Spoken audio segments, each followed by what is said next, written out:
Nagaan Kiristoos hunduma keessaniif haa baay'atu. Akkam jirtu hordoftoota keenya, daawwattoota keenya viidiyoo kana kallattiidhaan amma ilaalaa kan jirtan carra qabeeyyii kan taatan hundumti keessanuu gooftaan isin gargaaree baga carraa argattanii viidiyoo kana ilaaltanii har'a dhoksaa hatattamaa Kiristaanni Yesuus Kiristoositti amanee tokko kan beekuu qabu jireenya bara baraa bukkeetti waan inni argachuu qabu waan afurtu jira.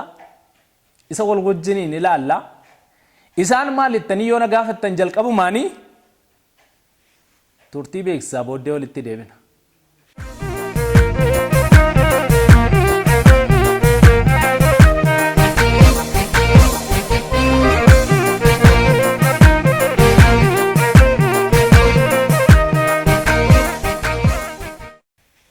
Egaan daawwattoota keenya deebinee dhufnee irraa tuqaawwan arfan kiristaanni tokko Yesuus Kiristoositti amanuu isaatiin argatu jireenya bara baraa bukkeetti jechuudha. Maali kan jedhutti darbina. Egaa akkuma beekamu firdiin bara baraa jira. Firdii isa dhumaa sana keessatti firdii amantoonni argatan keessaa inni tokko maalidha? Badhaasa amantootaaf kennamudha. Badhaasa. Namni sababii Yesuus Kiristoositti amanee fi du'a bara baraa jalaa oolee jireenya bara baraa erga argate booddee kana malee kennaawwan badhaasaa afurtu jiru. Badhaasi kun maal jennee yommuu laallu gonfoowwan arfanidha. Gonfoo gammachuu, gonfoo qajeelummaa, gonfoo jireenyaa fi gonfoo ulfinaati. Gonfoo gammachuu kan nuyi jennu isa tokkoffaa Tasalonqee boqonnaa 2:19-20 Phaawulos dubbatu sanaadha. Abdiin keenya gammachuun keenya gonfoon nuyi dhufa gooftaa keenya Yesuus Kiristoositti ittiin isa dura dhaabbannee of jajnu isin malee eenyu reedheetu Phaawulos dubbata. Isin dhuguma ulfina keenya gammachuu keenya sadee dubbata. Ija buuseera waan ta'eef. Gonfoo maaliiti? Gonfoo gammachuuti. Inni lammaffaan gonfoo qajeelummaati.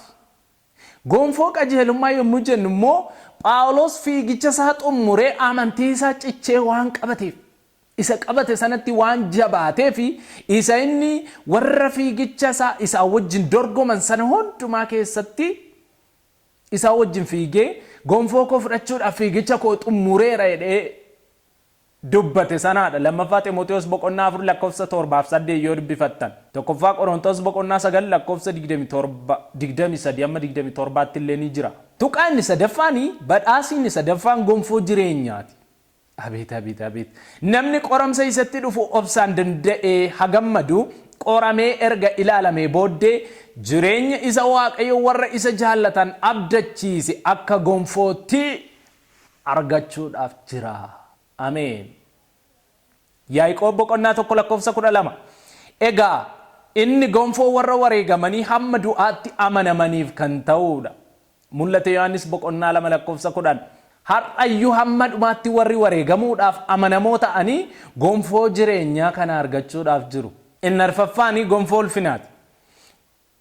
Gonfoon ulfinaa kunis akkuma warra gonfoo jireenyaa argachuudhaaf jiranii gonfoo warra biyya lafaa kanarratti sababii dhugaatiif ari'atamanii sababii dhugaatiif tuffatamanii keessattuu maanguddoota keessattuu warra umuriidhaan gurguddoo ta'an geggeessitoota warra ta'anii kan isaan argatanidha.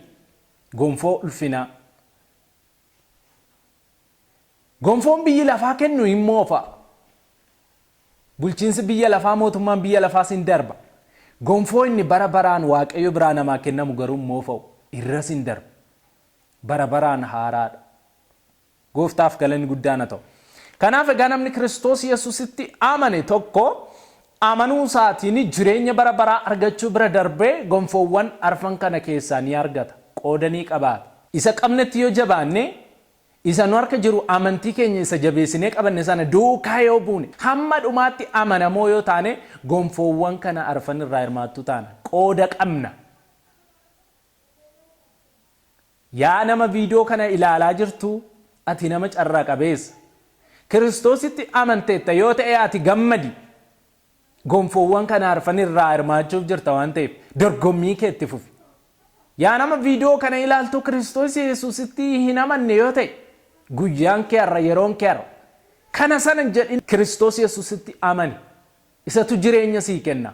Jireenya bara baraa argachuu keetiin immoo du'a bara baraa jalaa bilisa baata. Gonfoowwan ulfinaa yookaan badhaasa kana arfan immoo hin fudhatta waan ta'eef.